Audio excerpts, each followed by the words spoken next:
Hello and welcome to our 2023 session on braiding of funds, which is kind of an overview of the three main grant programs with a bonus slide about golden pathways coming soon. And we'll kind of talk about some of the priorities of each one and dive in, but I am not on my own on this one. So I am dual with the County Office of Ed. I think I know everyone on the call, but in case you are calling in. And then I don't know if Leslie and Jamie, you want to say hello and introduce yourselves? Sure. Hi, everyone. Leslie Wisdom, K-14 Technical Assistance Provider for the region. Nice to see you all. Hi, I'm Jamie Davenport. I'm the K-16. I'm with the K-16 Collaborative Grant, and I'm the K-12 coordinator for that. So thank you all for being here. All right, so today our objectives are just to provide an overview of the variety of grants and how you can use them to braid together to support your work. So we'll talk about CTIG, K-12 SWP, and the K-16 Collaborative, and a little bit about Golden State, and help you make decisions on which one you're applying for and where you might want to put your efforts and energy when it comes to saying, I have all of these different projects, and which grant do they each belong in as well. So we are going to start off with the legislative intent with Leslie. Yeah, so up here you can see the legislative intent for CTIG and K-12 Strong Workforce.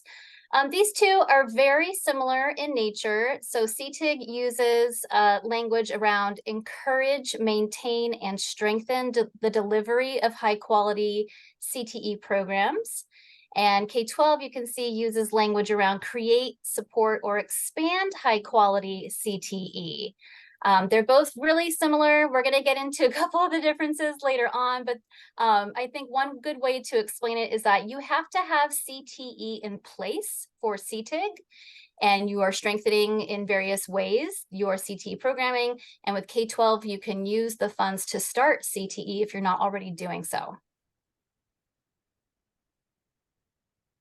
Great. So as Leslie said, you do need to have CTE in place as you apply for CTIG, and you'll do that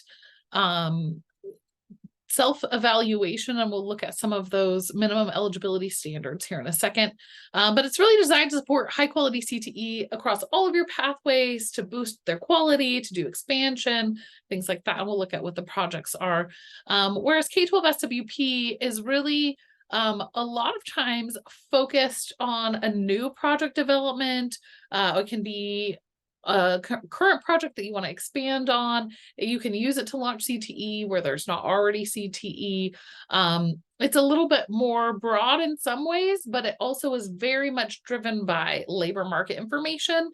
And so you'll see some of those differences there.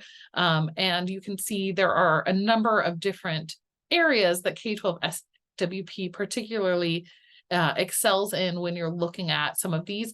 And the interesting thing here too is CTIG is offered by the California Department of Education, where K-12 SWP is coming from the Chancellor's Office. And one of the reasons that they funded it through the Chancellor's Office is to really increase your post-secondary alignment. And so within that funding, you'll also see it's really designed not just for pathway at the high school, but to really be intentional around that alignment work from high school up to college, as well as to the middle school level. Jamie? Yeah, and then the K-16 Collaborative Grant, our overall, there's a lot of overlap in all of these. Like we're all focused on, pathways and career education. With the K-16 Collaborative, though, our goal is specifically looking at underrepresented talent, underrepresented student populations, and improving the educational pipelines, and improving social mobility. So our grant can be used. You don't have to have CTIG or K-12 funding for that. There's no match requirement, so you can use it to start. It's also not limited to CTE, so you can use it to start programs in computing, engineering, business, and then next year we're going to be funding education and healthcare. So you can use it to start new programs in that. You can also use it for a variety of student services, including implementation of the California College Guidance Initiative, upgrading your current programs, aligning them, making them more equitable and focused on those assisting those student populations and improving student retention and student again mobility through the pathways. And it's called the K-16 because it's working with K-12 LEAs, mainly high schools, or exclusively high schools, I should say, the community colleges, and then four-year universities. So that's where the 16 comes in. So kind of trying to create the pipeline all the way through there and then into industry. Perfect. I did drop in just, this is for the CTE incentive grant, the minimum eligibility standards, because there's a lot happening in CTIG, and I'm not going to go through each one of these. It's probably the first activity you do if you're applying for either K-12 SWP or CTIG, because you have to go through the self-evaluation. And so as you're thoughtful about your programs, this is a good exercise as you go through, right, down 1 through 10 to say, where are my gaps? And then when you have larger projects, you might see those as great opportunities for certain projects. And then when there's just like little things that are needed all the way throughout, a lot of times that's a great place for the CTIG. So just having a mentality about these standards being the focus of the CTE incentive grant. We know the RFA for CTIG was released. Oh, this might not be mine. It is mine. Okay. Was released August 7th. I'm always a one-woman show, so I forget sometimes that I get to take a breath and a drink in between sometimes. So, of course, it's been out since August 7th, so this is actually a very generous application window for the Department of Ed. The deadline is September 29th by 5 p.m. There's a very bulky application process in that you're going to create a very specific PDF that you're going to upload into something called X-Files, and this is not a sci-fi show out of the 90s. This is a technology of today. And then you're also going to fill out some information in PGMS. And so all of those are really specifically outlined with exactly what to do in the RFA. So don't hesitate to like actually read that section of the RFA to get the directions on how to upload those. I also recommend that you make sure you've gone into PGMS and that you have access, because it's linked to like a specific CTE leader in your LEA, and they have to manually update it from the Department of Ed. So go in, make sure you have access to PGMS, even if you're not inputting anything now, but that way you can be ahead. Your performance period, then you can spend it July 1st of 2023, because this is, you know, like I said, we're talking about sci-fi, we're going to go back to the future, but you can then your performance period does go back to July 1st. So as you're thinking about your match and things like that, and then through December 31st of 2025. So that is a 30-month performance period. For K-12 SWP, we know the RFA came out a few weeks ago. That is due October 6th by 5 p.m. in an application system called Nova. And Nova is open, and so you can begin your application in Nova at this point. And so sometimes it's just nice to get in there if you're new to it, familiarize yourself, because there's all kinds of little tabs, and each one is going to have like a little flag until it thinks that you've completed it. But sometimes you could just put like a space and it will think that. So make sure you're double checking on all of your sections. So that one though, your performance period starts January of 2024, which you will be notified by then, but you won't have the money in the bank because there's the whole system of getting contracts in place, and that ends June of 2026. So they do have like a shifted performance period. So even though both are 30 months, the CTIG performance period began already, and K-12 SWP will begin in January. For K-16 collaborative, it's rolling applications with the deadline of November 3rd. And so that performance period is just through the 2023 school year, and then you'll repeat annually as so that you can continue to get funds on an annual basis for K-16.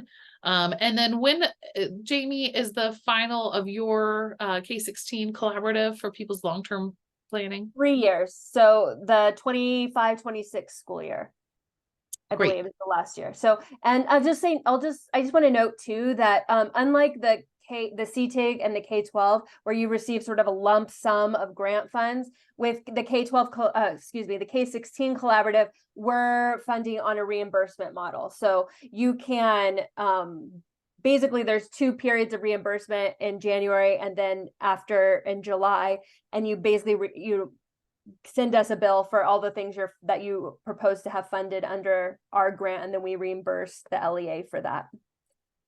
Perfect. Thank you. Leslie. So we're going to cover some application requirements. These are just some highlights to make note of. Of course, there's much more detail about all of these things found in the RFAs and subsequent documents to support you. So for CTIG, you do need to complete the program evaluation. That is probably the very first thing you should do if you have not done so already, because that's going to help you identify what areas of your CTE programming could use some support and some improvements. You do have to include a project budget and a 3-year budget. They do have allowable costs, I believe, on pages 2 through 4. You do also have to include the pages of your LCAP that specifically mention CTE or career pathways. They're a little bit more welcoming of the wording of career pathways. In the past, they were very specific that it had to be career technical education, but they do understand that some people use those words kind of synonymously, or those phrases. So those are the absolute must-have pieces of the application for CTIG. For K-12 strong workforce, you do have to upload the CTIG program evaluation, the same one that you did for CTIG. And even if you didn't apply for CTIG, it's the same program evaluation for CTIG. You will also include a problem statement, project objectives, a work plan, and a budget and match. I think one of the main differences to understand here is that, as Jewel already mentioned, for CTIG, each of those items is a document that you're going to put into those, you're going to upload those into the X files. For K-12 strong workforce, these are all sections within NOVA that you're going to complete. A tip I would suggest is, since a lot of this work is collaborative with site leaders, administrators, teachers, etc., you might want to think about doing some of this work, problem statement, project objectives, work plan stuff in shared formats like Google Docs, and then copy and paste into the NOVA application, the program, when you're ready to do so. Just a little tip, instead of doing it to all, NOVA will save, it auto saves as you go, but since this is collaborative in nature, the writing, it just makes sometimes more sense to do it in one of those other kind of file sharing ways. Another application requirement is that it has to be, your application project overall has to be informed by the region's labor market needs. And that can be found through various labor market information from the Centers of Excellence and or the region's strong workforce regional plan. There's also explicit need to talk about how you're going to close equity gaps. You have to use data from a variety of sources of your choosing to identify the equity gaps, and then explain how you intend to use these funds to close those equity gaps. And then this time around, people might be a little surprised. So the first couple rounds, a letter of support was required from the community college partner. Then the last 2 years, it was not required, and it's required again. So pay special attention to that. Make sure you're meeting with your college partners or making those requests early so that it's not a last minute request. And then for K-16 collaborative, the application requirements, it's up to 3 work plans with detailed budgets. And the difference between that one and the other 2 is that it's non-competitive. And we'll talk about that competitiveness in a couple of slides.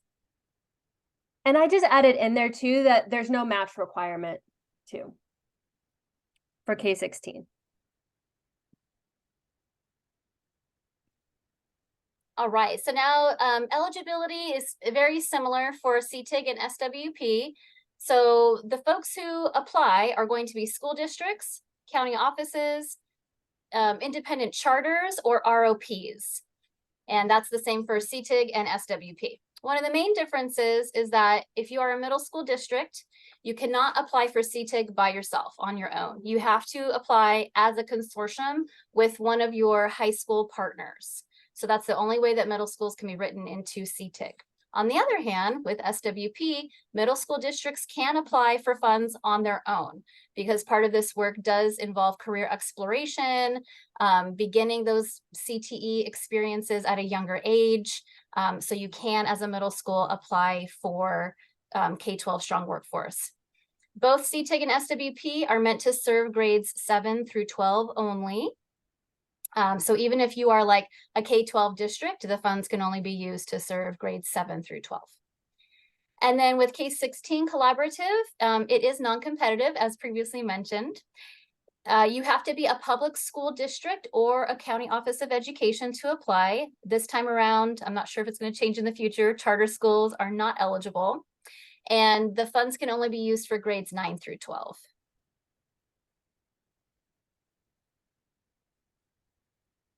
All right, and on to funding levels, as I mentioned before.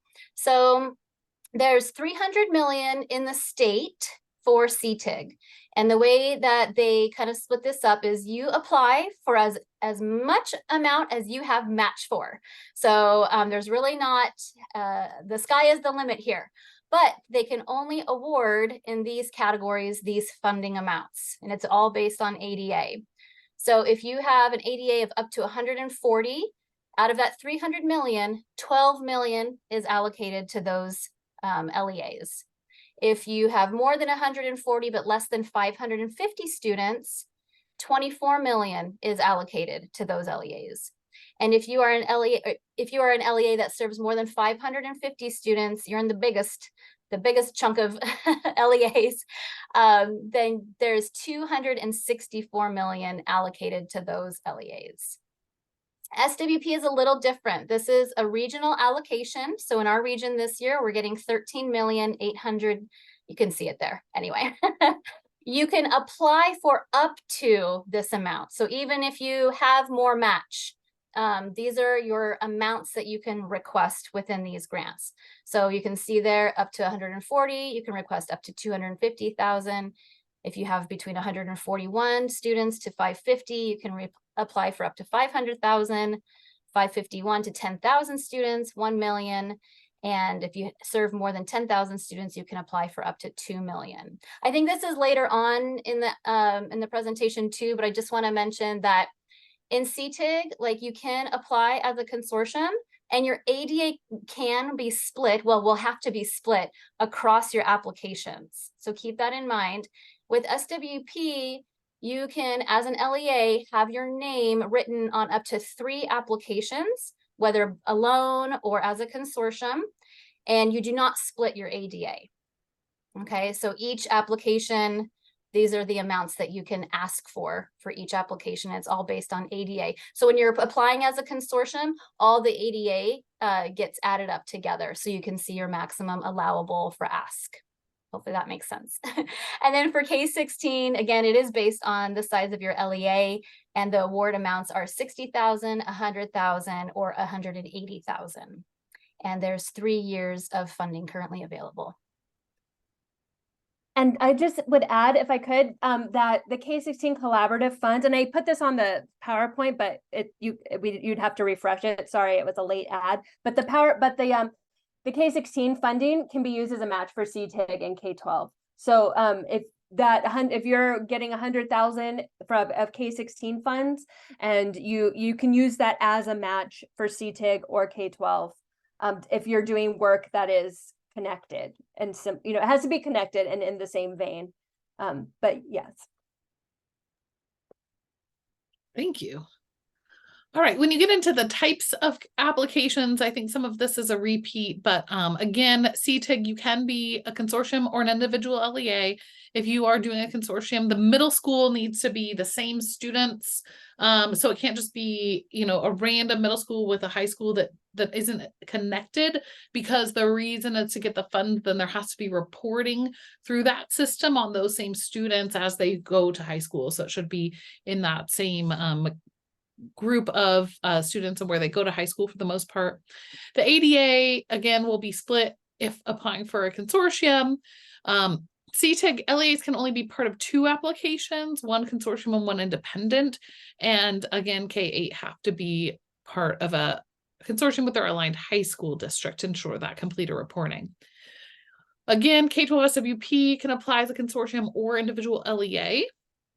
ADA will not be split, and LEAs can only be a part of 3. And in this case, SDCOE does have a consortium application. It's mostly middle school focused, but can potentially be serving others if there's another party that's really interested. So email Margie DeRuiter for more information.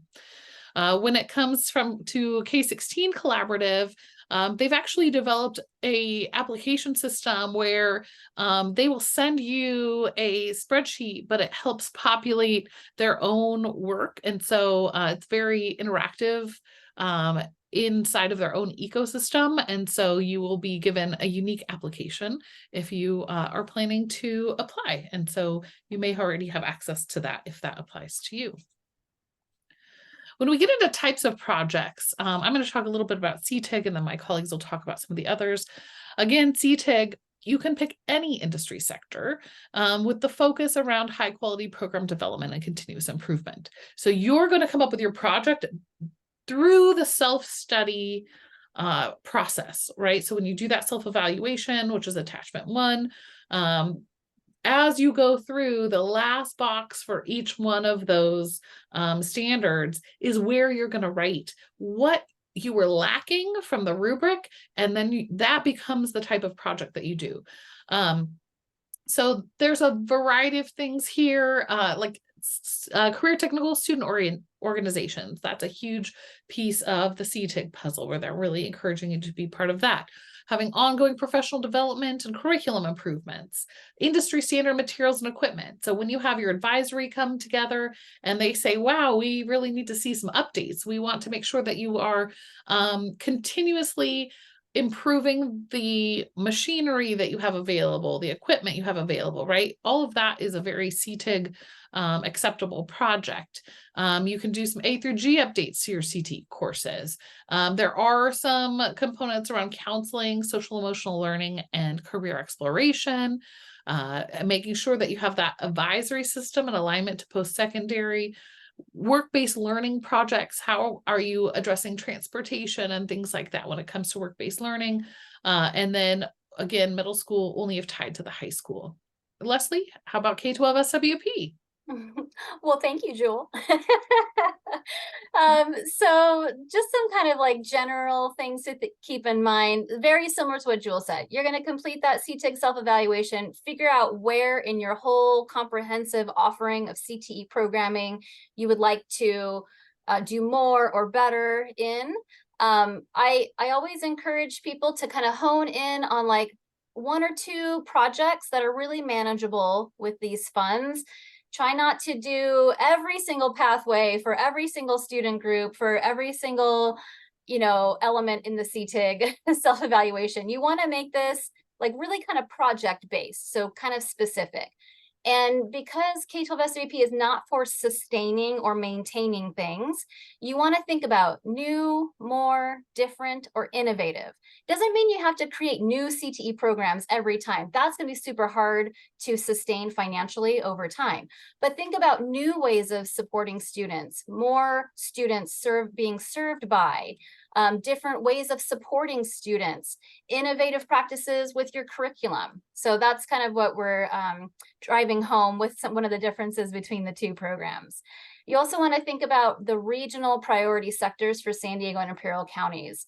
As we mentioned, CTEG, you can do any of the CDE's 15 sectors and the pathways within them, but SWP is really about our regional economy and the needs of our local employers and industries.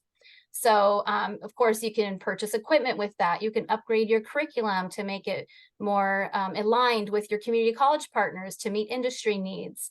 You can do middle school and high school career development, thinking about work-based learning, career exploration, of course, that pathway development that aligns with community colleges. It doesn't necessarily have to be the community college that you naturally feed into either. We know that not every community college has every program. So you might have to reach across the county to another community college if you want to align a program with them. Not everybody has biotech. There's only a couple colleges in our region that do. So you want to think about those kinds of things.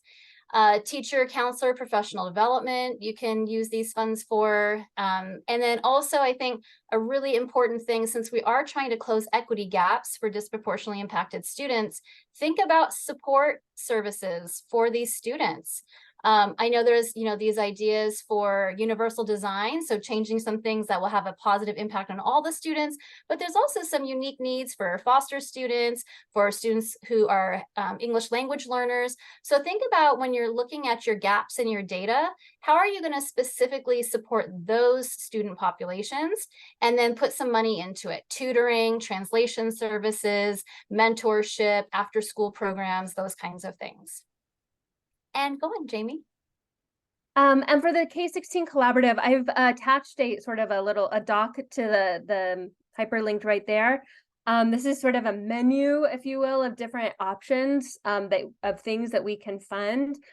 First and foremost, well, so you're allowed to apply for up to 3 different projects. If you're a district who is not currently utilizing the California College Guidance Initiative, CCGI, one of your work plans must include planning and implementation for CCGI. At a minimum, we're asking districts to get an MOU signed with CCGI by the end of the calendar year.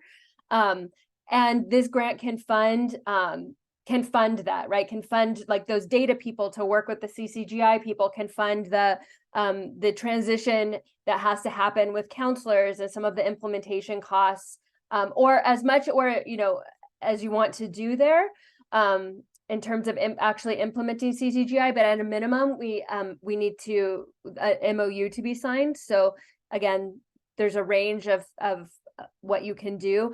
We can also fund projects related to inclusive curriculum design, improving high tech or adding high tech or high touch advising, improving UC A through G courses offered by the LEA, with the idea that by doing so, that will help underrepresented students move on to post-secondary. Marketing, promoting your programs, working on early college credit options, adding new courses, new programs or pathways, and improving and aligning curriculum in those pathways.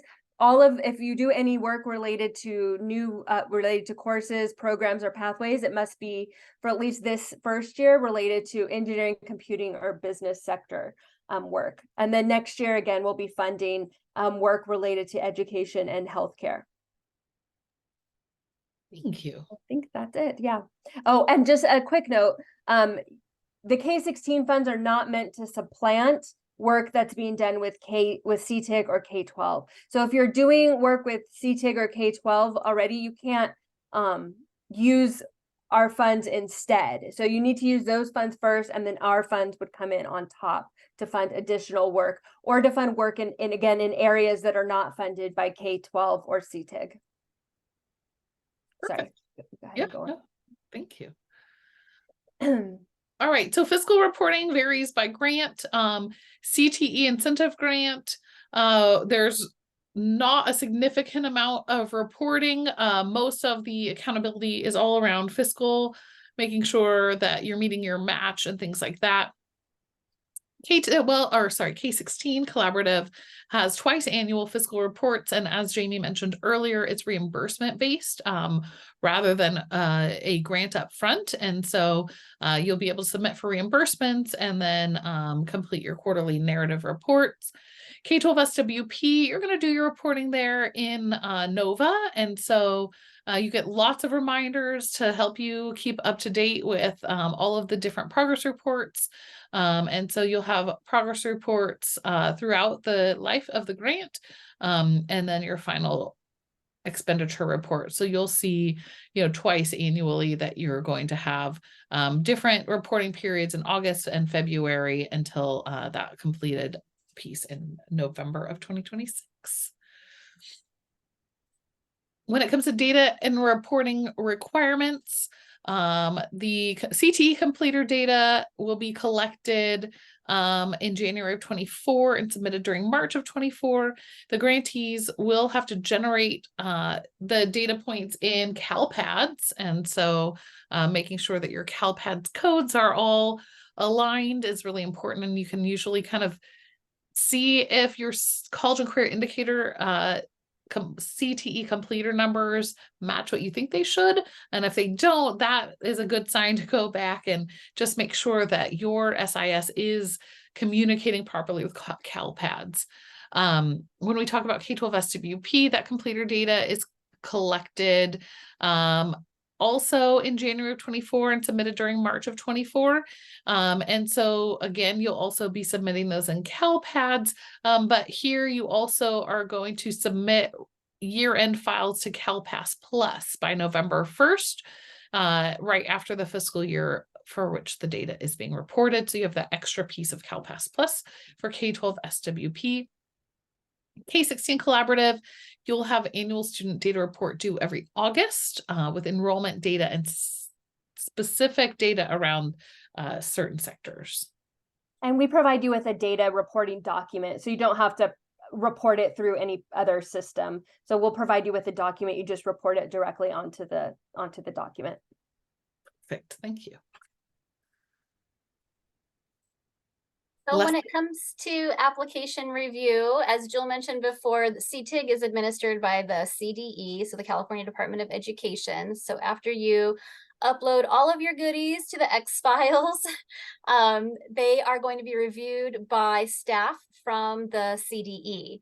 And so things to keep in mind in terms of like point values. So applications need to receive a total score of 27 or higher to be considered for funding. There's a total possible points of 52, and this is how it's broken up. So the program evaluation or the self-evaluation is worth a possible 45 points, but you need to score at least 24 points on that self-evaluation. That's really important to keep in mind and know.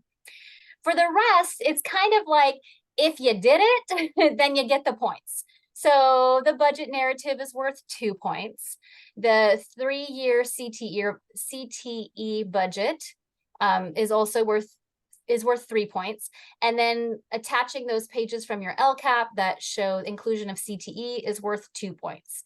So there's not a whole lot of like grading. It's like if you uploaded those things, you get the points. The part that has the most flexibility, I would say, is that self-evaluation. So be honest, but be kind to yourself when you're grading your CTE holistic programming. Okay, you want to make sure that you're getting at least 24 points, giving yourself at least 24 points on that self-evaluation. So again, 52 points total available, but you need 27 to get a passing score for funding. SWP is a little different. So each region across the state has a selection committee. They receive and review all of the applications. They are the ones who score it based on a rubric, and then they come together to decide the amount of funding for each application. So when they're using, I always say, write to the rubric when you are writing all aspects of your application.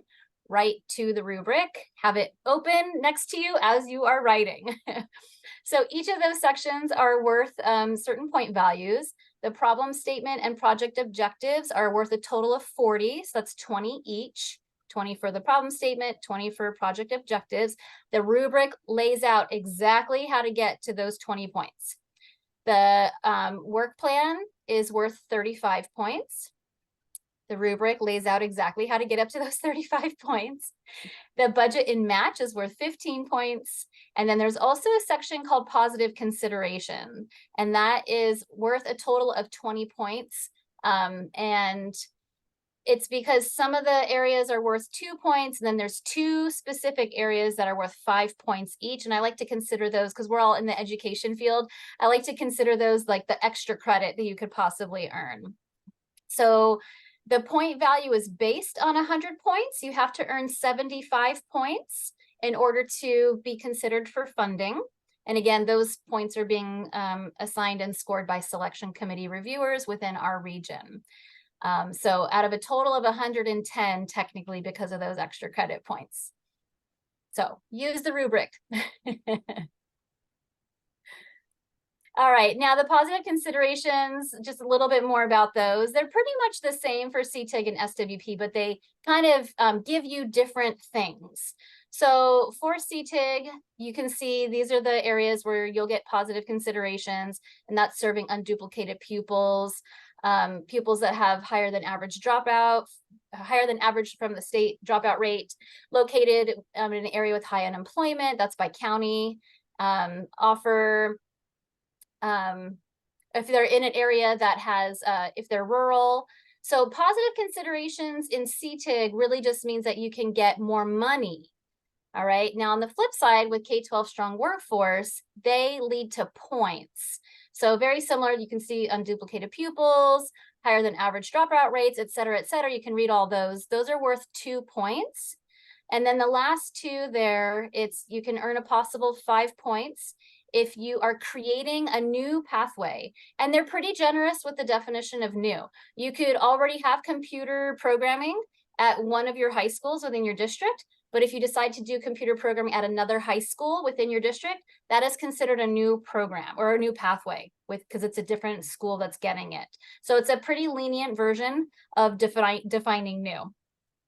And then you can also get 5 extra credit points if you are a new LEA, you have never received funds as a lead or a partner agency. There's not a whole lot of people left in our region, to be honest, who have not yet received funds from this grant program. So if you're out there, I would love for you to come forward. But at this point, I would say a good majority of our LEAs have taken advantage of these funds. But again, positive considerations for SWP lead to points, not funds. And so although this is not actually worth points, you'll actually find along the way in NOVA, there is this question around how you're leveraging other CTE funds to support this work, and you'll click these. The point of this is why you're here, to really be thoughtful about how we braid together the different programs and leverage them each for the assets that they bring to our schools and to our students.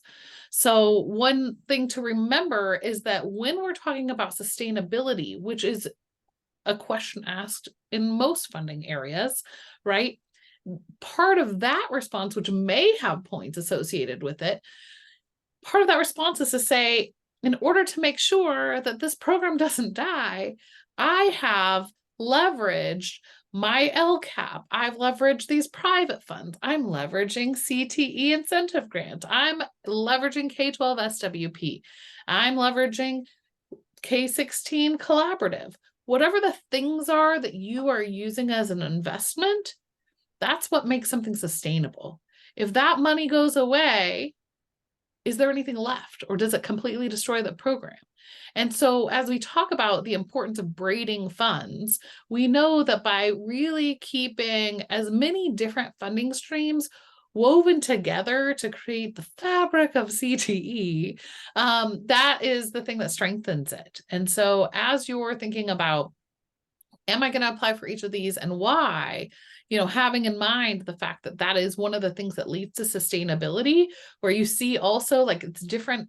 All right, I have to spend my CTE incentive grant by December and then my K-12 SWP by June. So now you have some different priorities you can use to fund different things along the way. And so we do encourage you to not put all of your eggs in one basket, but to really be thoughtful about all of the different funding that's out there and make sure that the programs that you have are supported by a variety of things, so that should one disappear, legislation is always changing in CTE and surprises us now and then, that you're not left high and dry without the money you need to support those programs. We'd say funding CTE is like funding programs on gift cards, because every year you get, here's another 30 months, here's another 30 months, here's another 30 months. And so, making sure that you don't run out of funds is a key and important piece of that. I also wanted to take a moment to talk about Golden State Pathway Program. This RFA for the field should release as early as late January. I think as long as they do make the announcements for the technical assistance centers on October 11th, then legislation will allow January 11th as the earliest date that it can be released. However, they have been, let's just say, working their way through the RFA as we write to the RFA, and we're getting updates. Even today, we got a new update on how best to apply because there's been some mixed messages. So I'm hopeful that they'll take their time to make sure that the RFA that goes out to the field is well put together and makes sense. And so if it doesn't come in January, that might be okay.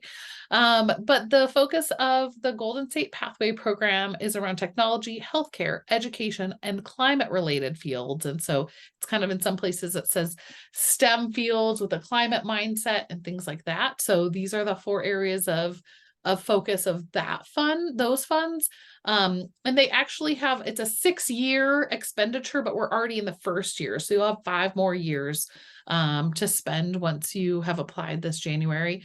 And you can see, weaving together funds, we have strong overlaps with the K-16 collaborative from Golden State Pathways, as well as obviously the priority programs of K-12 SWP and all CTE.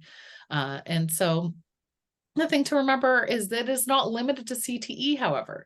This is really an initiative that was lobbied for by Linked Learning and other very integrated model groups. So if you ever wanted to create an academy and bring in your core academic teachers into the fold and give them all the training that all of your CTE programs have gotten, but I know as a science teacher, I got very little money. And now you can really be thoughtful about how you are building your career ready opportunities in the rest of the students' program of study. And so there will be opportunity to really think broadly about what pathways look like outside of CTE as well as inside CTE. You'll focus on things like dual enrollment, certification, apprenticeship, job training, and the alignment to workforce needs, which you see in these other grant projects as well. And the word on the street is that you will be able to use Golden Pathways as a match for your CTIG and therefore also K-12 SWP in coming years. But that is not in writing yet from the Department of Ed. And so keep that in mind until the RFA is released. All right. So we have been providing a variety of workshops and presentations with different focuses across, well, the last month, I would say, since both of these RFAs came out. So a lot of these have already happened, but we're pretty good about recording these sessions and making the slide decks and resources available to you. So if you missed any of these, you can just find the link there and go find the recording or the presentation with the resources. And, we're always around to support you as well. So who are we that can support you? You see Leslie here.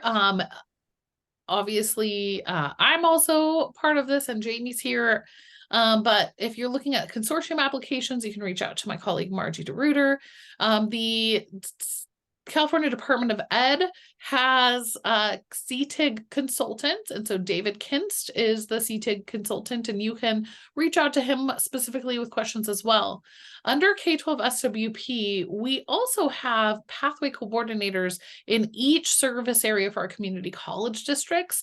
You're likely already in touch with these folks, but as this returning requirement of having a letter of support from your community colleges is out, then if you don't already have some of those connections, these folks might be your perfect place to go to make sure that you're connecting.